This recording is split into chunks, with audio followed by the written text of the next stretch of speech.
ஸ்ரீ குருப்யோ நமஹ. அர்த்தநாரீஸ்வர ஸ்தோத்திரம்.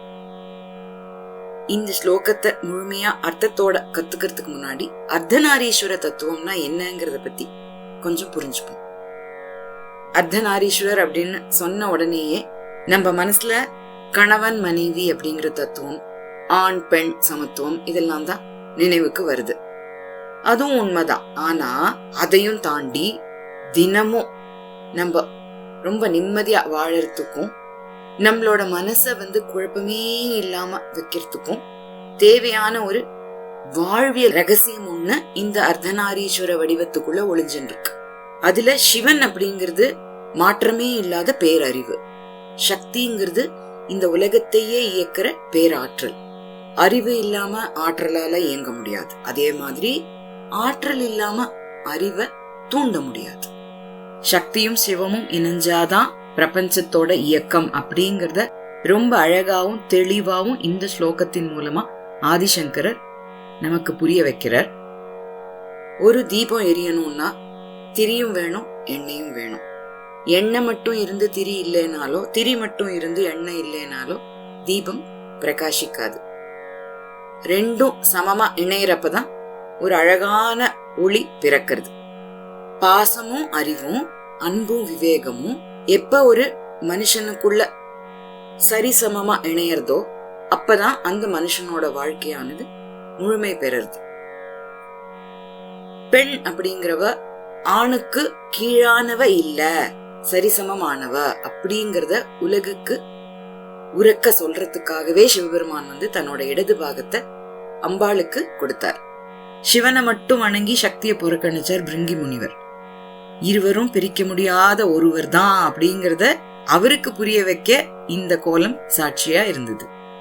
நம்மளோட உடம்புல இதயம், அதாவது நம்மள இயக்குற இதயமானது இடது பக்கம் அமைஞ்சிருக்கு. அதே மாதிரி இந்த உலகத்தையே இயக்குற அம்பாள் பராசக்தி சிவபெருமானோட இடது பக்கத்துல அமைஞ்சிருக்கா.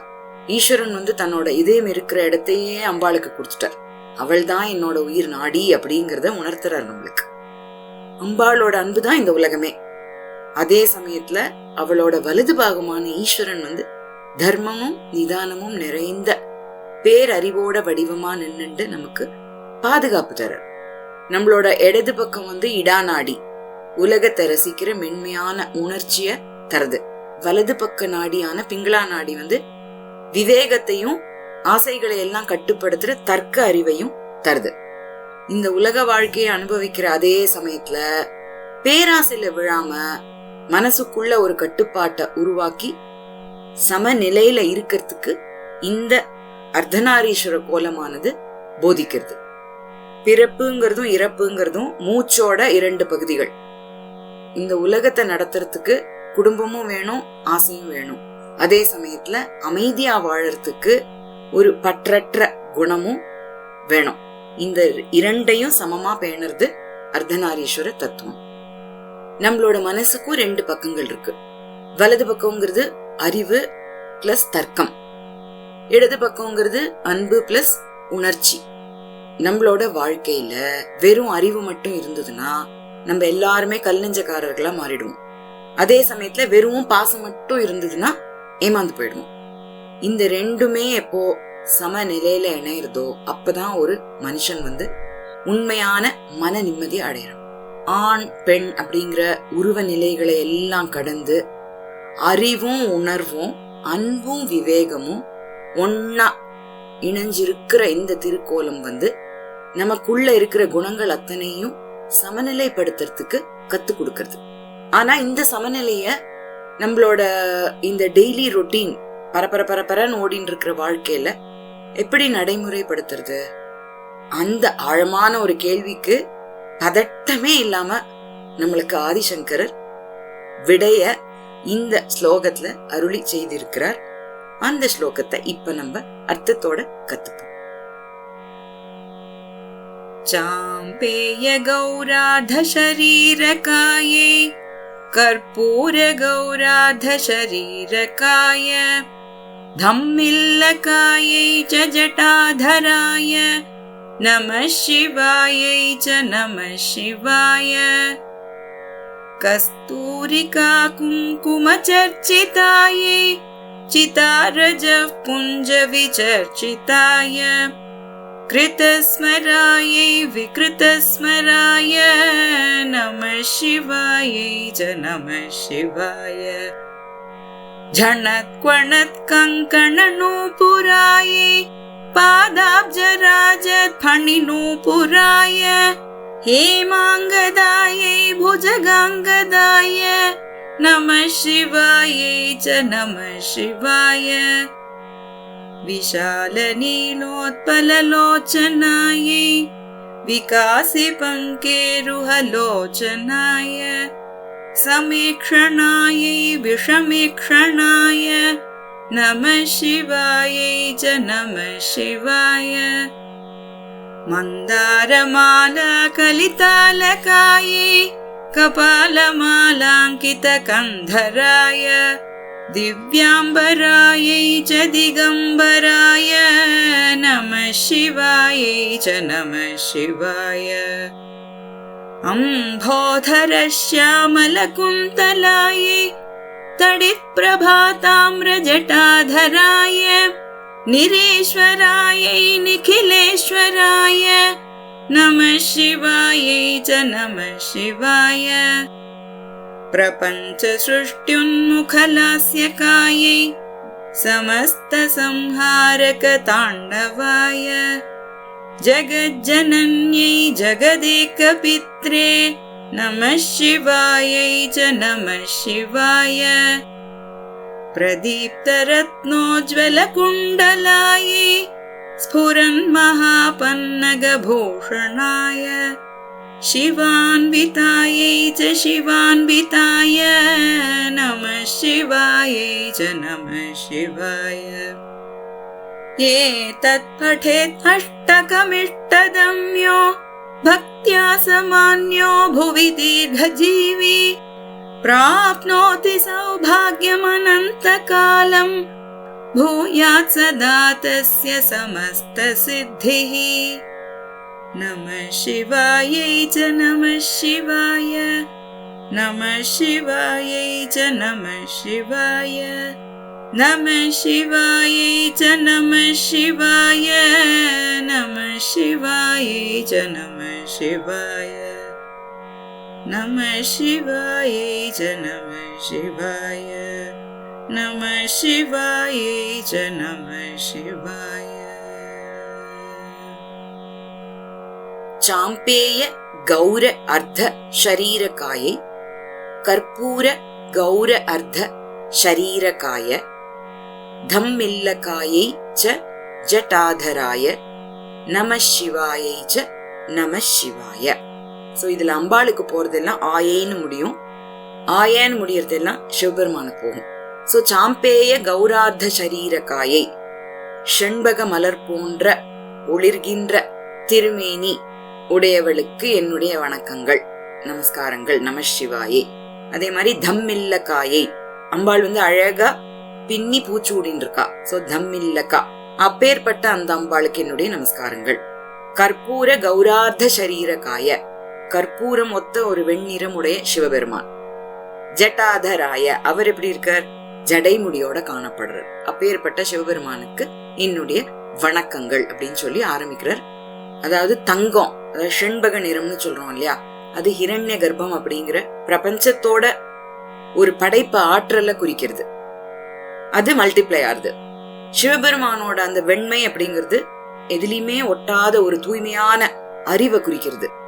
கற்பூரம் எரிஞ்சு போச்சுன்னா மிச்சம் எதுவுமே இல்ல, பற்றே இல்லாத மோட்ச நிலைய உணர்த்துறார் நமக்கு.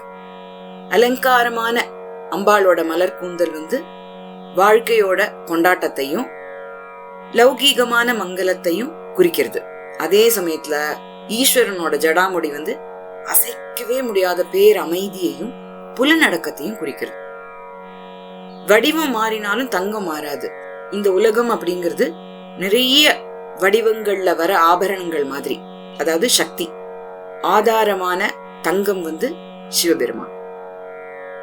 வடிவமும் அந்த மூலமும் பிரிக்க முடியாதபடி ஒன்னா இணைஞ்சிருக்கிறது தான் இந்த முதல் படி. தோற்றத்தை பார்த்து மயங்காம அதோட மூலத்தை உணர்றதுதான் உண்மையான ஞானம்னு முதல் ஸ்லோகத்துல சொல்றோம். கஸ்தூரிகா குங்கும சர்ச்சிதாயை சிதா ரஜஃப் புஞ்ச விசர்ச்சிதாய கிருத ஸ்மராயை விக்ருத ஸ்மராய நம சிவாய நம சிவாய.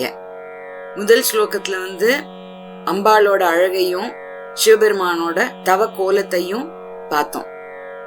இப்போ அவரோட திருவிளையாடல்களையும் பிரபஞ்ச கடமைகளையும் பார்க்கலாம். கஸ்தூரிகா குங்கும சர்ச்சிதாயை, அம்பாள் கஸ்தூரி மேலும் குங்குமத்தோட நறுமணத்தோட திகழ்பவள். கிருத ஸ்மராயை, உலகத்துல மன்மதனை உருவாக்கி ஆசைக்கு ஒரு வித்தாக இருப்பவள். ஆனா அதே சமயத்துல சிவபெருமான் சிதாரஜ புஞ்ச விசர்ச்சிதாய, சிதா அப்படின்னா சிதை, அந்த சுடுகாட்டுல வர சாம்பல உடல் முழுவதும் பூசிண்டு இருப்பவர். ரஜப்ங்கிறது அந்த தூள். புஞ்ச விசர்ச்சிதாய, சாம்பல் குவியல உடம்புல பூசிக்கொண்டு இருப்பவர். விக்ருத்த ஸ்மராய, அதே மன்மதனை தன்னோட நெற்றி கண்ணால எரித்தவர். ஆசைகளை எல்லாம் கடந்த ஒரு வைராகிய மூர்த்தியா திகழர். அப்பேற்பட்ட இருவருக்கும் என்னுடைய நமஸ்காரங்கள். அதாவது இந்த உலகம் இயங்கறதுக்காக நமக்குள்ள விதைக்கிற அன்பு பாசம் இதெல்லாம் தான் அந்த மன்மதன். இந்த ஆசை இல்லைன்னா குடும்பமும் இல்ல, உலகத்துல எதுவுமே நடக்காது. அதே சமயத்துல சிவபெருமானோட விபூதி மன்மதனை எரிக்கிற மாதிரி, இந்த உலகியல் ஆசைகள்ல எல்லாம் மூழ்கி கிடக்காம எல்லாம் ஒரு நாள் சாம்பலாதான் போறது அப்படிங்கிற உண்மையை உணர்த்தி நமக்கு ஒரு பற்றில்லாத தன்மைய உருவாக்குறது. ஜனத் குவணத் கங்கண நூபுராயை பாத அப்ஜ ராஜத் பணி நூபுராய ஹேம அங்கதாயை புஜக அங்கதாய நம சிவாய நம சிவாய. ரெண்டாவது ஸ்லோகத்துல பிரபஞ்சத்தோட இயக்கத்தை பார்த்தோம், அதே மாதிரி ஒடுக்கத்தையும் பார்த்தோம். இந்த மூணாவது ஸ்லோகத்துல உலகியல் அழகுக்கும் காலத்தோட ஒரு ஆற்றலுக்கும் உள்ள ஒரு பேலன்சிங்க பாக்குறோம். அம்பாள் கைகள்லயும் கால்கள்லயும் ஜன ஜன அப்படின்னு சத்தம் செய்யற தங்கத்தால ஆன காப்புகளையும் சிலம்புகளையும் அணிஞ்சுட்டு இருக்கா. ரொம்ப அழகா திகழறா. அம்பாளோட இணைஞ்சு இருக்கிற சிவபெருமான் தன்னோட தாமரை போன்ற திருவடிகள்லையும் திருத்தோள்கள்லையும் விஷமுள்ள பாம்புகளையே வளைகளாகவும் சிலம்புகளாகவும் அணிஞ்சுட்டு இருக்கார். அப்பேற்பட்ட இருவருக்கும் என்னுடைய நமஸ்காரங்கள்னு சொல்றார். அம்பாளோட ஆபரணங்கள் எல்லாமே தூய்மையான தங்கத்தினால ஆனது. நடக்கும் பொழுது எழற அந்த சிலம்பு சத்தம் பிரபஞ்சத்தோட சீரான ஒரு மங்களகரமான ஒரு ஓட்டத்தை காதுகளுக்கு கொடுக்கிறது. ஈஸ்வரனோட அந்த சர்ப்பங்கள் கட்டுக்கடங்காத ஒரு வேகத்தையும் ஆபத்தையும் குறிக்கிறது. எவ்வளோ பயங்கரமான சக்தியா இருந்தா கூட அது ஈஸ்வரனோட பாதங்கள்லயும் தோள்கள்லயும் ஆபரணமா அடங்கி இருக்கு. அம்பாள் பொன்னால இந்த உலகத்தையே ஈர்க்கிறா. அதே சமயத்துல ஈசன் விஷமுள்ள பாம்பை அணிஞ்சு நமக்குள்ள இருக்கிற அந்த மரண பயத்தை நீக்கிறார். இதுல என்ன சொல்றாருன்னா, காலத்தையும் அதோட மாற்றங்களையும் அடக்கி ஆள தெரிந்த ஒருவரால் மட்டும்தான் இந்த உலகியல் வாழ்க்கையோட ஒரு அழகையும் முழுமையா அனுபவிக்க முடியும்னு சொல்ற. விஷால நீல உத்பல லோச்சனாயை விகாசி பங்கேருக லோச்சனாய சம ஈக்ஷணாயை விஷம ஈக்ஷணாய நம சிவாய நம சிவாய. நல்ல அகன்ற நீலோத்பல மலரை போன்ற கண்களை உடையவளும் சம ஈக்ஷணாயை சமநோக்கு உடையவள்னு ஒரு அர்த்தம். இன்னொன்னு ஈவன், ஆட் ஈவன் சொல்றோம் இல்லையா, 2 கண்கள் அம்பாளுக்கு. அப்பேற்பட்ட அந்த அம்பாளுக்கு நமஸ்காரங்கள் சொல்றார். விகாசி பங்கேருக லோச்சனாய, நன்கு மலர்ந்த தாமரை போன்ற கண்களை உடையவருக்கும் விஷம ஈக்ஷணாய, விஷம அப்படின்னா ஆட், 3 கண்கள் சிவபெருமானுக்கு, 3 கண்களை உடைய சிவபெருமானுக்கு என்னுடைய நமஸ்காரங்கள்னு இந்த ஸ்லோகத்துல சொல்ற. இதுல கருணை மற்றும் ஞான ஒளி இந்த 2ஓட சங்கமத்தை சொல்ற. கடலும் நீளம் வானமும் நீளம் இல்லையா, அந்த மாதிரி அம்பாளோட கண்கள் வெரி பிராட், விஷால விரிந்த நீல நிறம் உடையவை. இது எதை குறிக்கிறதுனா அளவிட முடியாத ஒரு கருணையை குறிக்கிறது. இந்த 2 கண்களால அம்பாள் இந்த உலகத்தை சமமா பாக்குறா. இவா நல்லவாளா இவா கெட்டவாளான்லாம் பேதம் பாக்குறது இல்ல, எல்லாரையும் தன்னோட குழந்தைகளா பாவிக்கிறா. அதே சமயத்துல ஈசனோட முக்கண்கள் இருக்கு இல்லையா, அது சூரியனை போல பிரகாசிக்கிற செந்தாமரை மலர்கள். சாதாரண மனுஷ கண்ணால பார்க்க முடியாத இந்த பிரபஞ்சத்தோட இறுதி உண்மை இருக்கு இல்லையா, அத நெற்றிக்கண் அப்படிங்கிற ஞானத்தீயினால அவர் பாக்குறார். அம்பாள் அம்மாவா இருந்துட்டு நம்மள அரவணைக்கிறா, இவர் தந்தையா இருந்துட்டு நம்மளோட அறியாம இருட்ட போக்குறார். நம்மளோட இடது மற்றும் வலது கண்கள் இந்த உலகத்தோட இன்ப துன்பங்களை நமக்கு காட்டி கொடுக்கறது. ஆனா புருவத்துக்கு மத்தியில இருக்கிற ஆக்ஞா சக்கரம் அப்படிங்கிற 3வது கண் விழிப்படையிற பொழுது ஒரு மானுடன் உலகியல் மாயைகளை எல்லாம் கடந்து பேரொழிய காண்றான். அந்த அன்பும் அறிவும் சமம் அடையிறப்பதான் ஞான கண்ணானது திறக்கிறது. கருணையே இல்லாம ஞானம் கஷ்டம், அதே மாதிரி ஞானமே இல்லாம கருணை திசை மாறிடும். உலக அன்னையான அம்பாள் நம்மளோட தவறுகளை எல்லாம் மன்னிக்கிறா.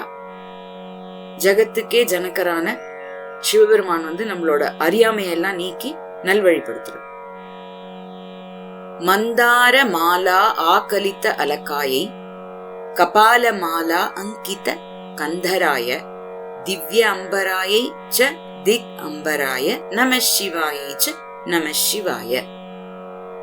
அம்பாள் தேவலோகத்துல இருக்கிற மந்தார மலர் மாலைய சூடிண்டு பட்டாடைகளை எல்லாம் அணிஞ்சுண்டு மங்கள வடிவமா காட்சி கொடுக்கிறா. ஆனா அவளோட இணைஞ்சு இருக்கிற அந்த சிவபெருமான் மண்டை ஓடுகளால் ஆன மாலைய தன்னோட கழுத்துல அணிஞ்சுண்டு திசைகளையே ஆடையாக கொண்டு அர்த்தநாரீஸ்வரரை காட்சி தரார். அம்பாள் சூடின் இருக்கிற அந்த வாசனையான மலர்களும் பட்டு ஆடைகளும் போகம் அப்படிங்கிற இந்த உலகியல் இன்பங்கள் அனைத்தையும் குறிக்கிறது. கபால மாலையும் ஆடை இல்லாத கோலமும் யோகம் அப்படிங்கிற ஒரு பற்றற்ற நிலைக்கு வழிகாட்டுறது. அம்பாளோடது சகுண வடிவம், ஈஸ்வரனோடது நிர்குண வடிவம். நம்மளோட உடம்புல இருக்கிற இடது பகுதி உலகத்தை நோக்கி செல்ற உணர்வுகளையும், வலது பகுதி ஆத்மாவை நோக்கி செல்ற ஆன்மீக ஆற்றலையும் குறிக்கிறது. இல்லறத்துல இருந்தாலும் கூட துறவரத்தின் தூய்மையோட வாழ முடியும் அப்படிங்கறத இந்த இரு கோலங்களோட இணைப்பானது நமக்கு போதிக்கிறது. உலகத்துல இரு, ஆனா உலகமா மாறிடாத. ஒரு ராணி மாதிரி இருந்துட்டு இந்த உலக இன்பங்களை எல்லாம் முழுமையா அனுபவிச்சாலும் உள்ளுக்குள்ள ஒரு யோகி மாதிரி பற்றில்லாம இருக்கணும் அப்படிங்கறத இந்த ஸ்லோகம் உணர்த்துது. அம்போதர ஷியாமல குந்தலாயை தடித் பிரபா தாமிர ஜட்டாதராய நிர் ஈஸ்வராயை நிகில ஈஸ்வராய நம சிவாயை ச நம சிவாய. அம்பாள் கார்மேகம் மாதிரி இருக்கிற கரிய கூந்தல உடையவள். அம்போதர அப்படிங்கிறது மழை கொடுக்கக்கூடிய அந்த கார்மேகத்தை குறிக்கிறது. ஷியாமலங்கிறது கருப்பு நிறம், குந்தலங்கிறது கூந்தல். அதே சமயத்துல ஈஸ்வரன் தடித் பிரபா தாமிர ஜட்டாதராய மின்னல் ஒளிய மாதிரி இருக்கிற செம்பட்ட நிற ஜடாமுடி கொண்டவர். தடித் அப்படிங்கிறது மின்னல், பிரபா அப்படின்னா ஒளியுடைய, தாமிர வர்ண ஜட்டைகள் உடையவர். நிர் ஈஸ்வராயை, அம்பாளுக்கு மேல இன்னொரு அதிகாரமே கிடையாது, தனி பெரும் ராணியா திகழ்பவள். நிகிலேஸ்வராய, அகில உலகங்களையும் ஆள்ற ஒரே தலைவனாக இருப்பவர் ஈஸ்வரன். அப்பேற்பட்ட அந்த அர்த்தநாரீஸ்வர வடிவத்திற்கு நமஸ்காரம்.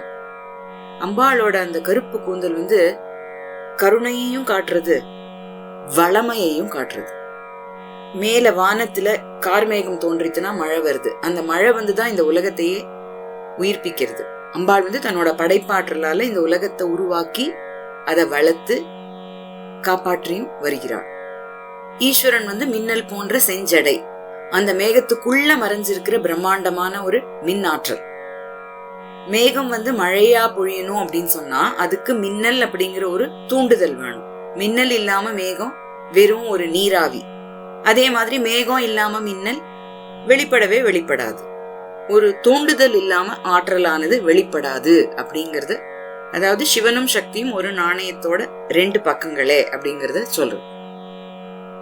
பிரபஞ்ச சிருஷ்டி உன்முக லாஸ்யகாயை சமஸ்த சம்ஹாரக தாண்டவாய ஜெகத் ஜனன்யை ஜெகத் ஏகபித்ரே நம சிவாயை ச நம சிவாய. இந்த 7வது ஸ்லோகத்துல இடைவிடாம நடக்கிற இந்த பிரபஞ்ச நடனத்தோட ஒரு ரகசியத்தை சொல்ற. அம்பாள் இந்த பிரபஞ்சத்தை உருவாக்குறதுக்கும் காக்கிறதுக்கும் ஏதுவா இருக்கிற ரொம்ப மென்மையான லாஸ்யம் அப்படிங்கிற நடனத்தை ஆடுறா. அம்பாளோட இணைஞ்சிருக்கிற சிவபெருமானோ காலம் முடியும் பொழுது எல்லாத்தையும் தனக்குள்ள ஒடுக்கிறதுக்காக அதிரடியா ஒரு தாண்டவ நடனத்தை ஆடுறார். அப்பேற்பட்ட அர்த்தநாரீஸ்வரருக்கு என்னுடைய நமஸ்காரம். அம்பாளோட நடனம் சிருஷ்டி அப்படிங்கிற ஒரு சிருஷ்டி பண்றது, ஆக்கப்பூர்வமான அசைவு. உலகத்தை உருவாக்கி அதை செழிப்பா வளர்றதுக்கு இந்த மென்மையான அசைவு தேவைப்படுறது. ஆனா ஈஸ்வரனோட நடனம் சம்ஹாரம் அப்படிங்கிற அழிக்கிறது, பழையன கழிந்து புதியன தோன்றதுக்கு தேவையான ஒரு தீவிரமான வேகம் கொண்ட தாண்டவம். படைப்பும் அழிப்பும் வேற வேற இல்ல, ஒரே நேரத்துல ஒரு சேர நடந்துட்டு இருக்கிற பிரபஞ்ச சுழற்சி. ஒரு இலை உதிர்ந்தாதான் அடுத்த துளிர் பிறக்கிறது. அந்த உண்மையதான் இந்த ஸ்லோகத்துல சொல்றார். நம்ம மூச்சு காத்த உள் வாங்குறோம், அப்புறம் வெளி விடுறோம். உள் வாங்குறது சக்தி, வெளியில விடுறது சிவன். இது ஒரு பிராணனோட நடனம் தான். இந்த 2 சீரா இருந்தாதான் நம்மளோட ஜீவசக்தி நிலையா இருக்கும் அப்படிங்கறத இந்த ஸ்லோகம் நமக்கு உணர்த்துறது. உலக அன்னையான அம்பாள் நம்மளோட தவறுகளை எல்லாம் மன்னிக்கிறா. ஜகத்துக்கே ஜனகரான சிவபெருமான் நம்மளோட அறியாமையெல்லாம் நீக்கி நல்வழிப்படுத்துற. மாற்றம் ஒண்ணுதான் மாறாதது, பழையவை கழிதலும் புதியன புகுதலும்னு நம்ம அதை சொல்றோம். வாழ்க்கையில ஏற்படுற மாற்றங்களை எல்லாம் பார்த்து பயப்படாம அதையெல்லாம் இறைவனோட நடனமா நினைச்சு நம்ம ரசிக்க பழகிக்கணும். அதுதான் ஆன்மீக பக்குவம் அப்படிங்கறது இந்த ஸ்லோகத்துல அவர் சொல்ற. பிரதீப்த ரத்ன உஜ்வல குண்டலாயை ஸ்புரன் மகா பன்னக பூஷணாய சிவ அன்விதாயை ச சிவா அன்விதாய நம சிவாயை ச நம சிவாய. நம்மளோட சரணாகதி சமர்ப்பணம் அத இந்த ஸ்லோகத்துல சொல்ற. அம்பாள் நன்னா ஒளி வீசுற ரத்ன குண்டலங்களை காதுகள்ல அணிஞ்சுட்டு இருக்கா. அதே நேரத்துல ஈஸ்வரன் பயங்கரமான பன்னகன பாம்பு அத ஆபரணமா அணிஞ்சுட்டு இருக்கார். சிவ அன்விதாயை, சிவனை சேர்ந்து இருப்பவளும் சார்ந்து இருப்பவளும். அதே மாதிரி சிவா அன்விதாய, சிவையான பார்வதியினை உமாதேவியினை சார்ந்து இருப்பவருமான அப்படின்னு அர்த்தம். அந்த அர்த்தநாரீஸ்வரரை நான் நமஸ்கரிக்கின்றேன். அம்பாளோட அந்த ரத்ன குண்டலங்கள் ஞானத்தோட ஒரு ஒளி பிரகாசத்தை குறிக்கிறது. சிவபெருமான் அணிஞ்சின்னு இருக்கிற பாம்புகள் எல்லாம் வீரத்தை குறிக்கிறது. எவ்வளோ ஒரு அச்சுறுத்தல் வந்தா கூட அதை எதிர்கொள்ற அசைக்க முடியாத ஒரு ஆளுமையையும் பாதுகாப்பையும் இது உணர்த்துது. பலஸ்ருதி ஏதத் படேத் அஷ்டகம் இஷ்டதம் யஹ பக்த்யா சஹ மான்யஹ புவி தீர்க்கஜீவி பிராப்னோதி சௌபாக்யம் அனந்த காலம் பூயாத் சதா தஸ்ய சமஸ்த சித்திஹி. எவர் ஒருவர் இந்த அஷ்டகத்தினை படிக்கின்றாரோ பக்தியோடு, அவர் மதிப்பிற்கு உரியவராகவும் இந்த பூ உலகத்தில் தீர்க்க ஜீவியாகவும் இருப்பார். சகல சௌபாகியங்களையும் அடைவார். எப்போ அப்படின்னா அனந்த காலம், எல்லையில்லாத கால அளவிற்கு. சதா தஸ்ய சமஸ்த சித்திஹி பூயாத், அவருடைய அனைத்து சித்திகளும் அவர் என்னெல்லாம் கேட்கிறாரோ அது அனைத்தும் கிடைக்க பெறுவார் அப்படின்னு சொல்லி இந்த அர்த்தநாரீஸ்வர ஸ்தோத்திரத்தை ரொம்ப அழகா நிறைவு செய்யறார். அர்த்தநாரீஸ்வர தத்துவங்கிறது வெறும் ஆண் பெண் சமத்துவம் மட்டும் இல்ல, இந்த பிரபஞ்சத்தோட ஆதி அந்தம் இல்லாத இயக்கத்தோட ரகசியம், நமக்குள்ள இருக்கிற அந்த சக்திங்கிற ஆற்றலையும் அதை வழி நடத்துற சிவன் அப்படிங்கிற ஆன்மீக தெளிவையும் பேலன்ஸ் பண்ணி இந்த உலக வாழ்க்கையையும் ஆன்மீக தேடலையும் ஒரு காயினோட 2 பக்கங்களா திகழச் செய்யறதுதான் இந்த ஸ்லோகத்தோட நோக்கம். ஸ்ரீ அர்த்தநாரீஸ்வராய நமஹ. நம சிவாய நம சிவாய.